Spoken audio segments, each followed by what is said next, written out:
My name is Deana Craighead, and I am the Curator of Art at Panhandle-Plains Historical Museum. I had been, as the curator, wanting to do something for quite a while that would have been kind of a regional show. Other institutions in the region, and it's kind of, standard practices for museums to have some sort of an invitational or, something as a regular kind of community or regional program in their schedule, and PPHM did not have something like that. So I'd been thinking about something like this for quite a while, but didn't really know where that might take us, or didn't want to, step on existing toes or any, double dip on projects that were already in existence. And so when John came to me about the regional faculty show and kind of reiterating that, it seemed like a perfect fit. And the more we talked about it, and the more we talked about who we might want to include, and the more we discussed the reach of a program like this, it made perfect sense. So I was really grateful that he was willing to work behind the scenes, so to speak, with connections and reaching out to contacts and, pulling in people that he already knew so that we could really grow the audience for the project. But it was really a collaborative effort, and, the pieces all just kind of fell into place. My name is John Rivette. I am the art program director and professor of art at West Texas A&M University. This specific manifestation of this exhibition came to fruition through a conversation I had with Deana Craighead. I had mentioned to her about a regional faculty show we used to do a long time ago.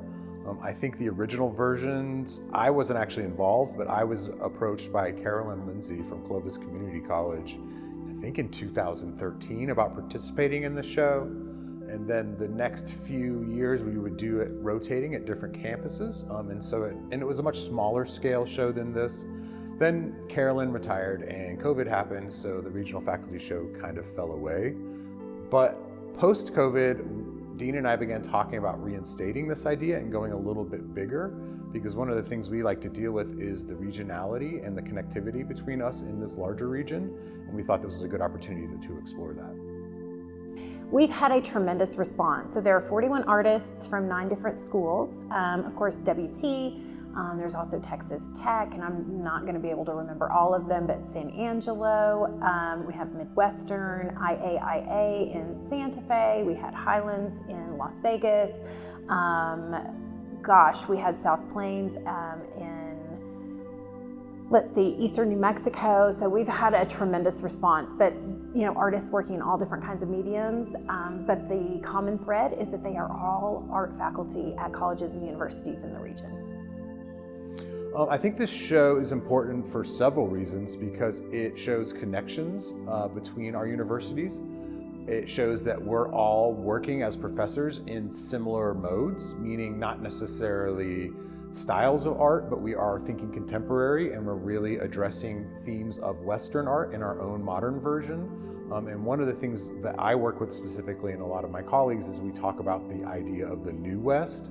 And people have an idea of Western art being cowboys and Indians and things like this, and landscapes.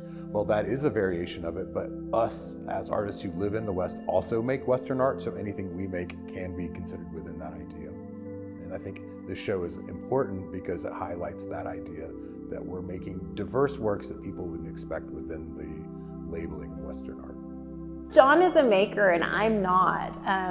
So as a curator and more of an art historian than an artist myself, I was really struck by some of the themes that went through the work, and primarily the fact that most of the artists that are included in this exhibition are responding to this place in some way or another.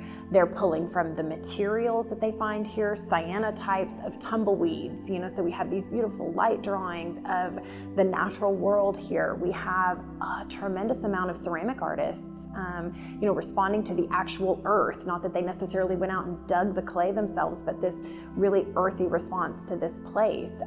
We have artists that are, really informed by the landscape and really informed by the materials that they found here, whether they were naturally occurring or, collected tin cans.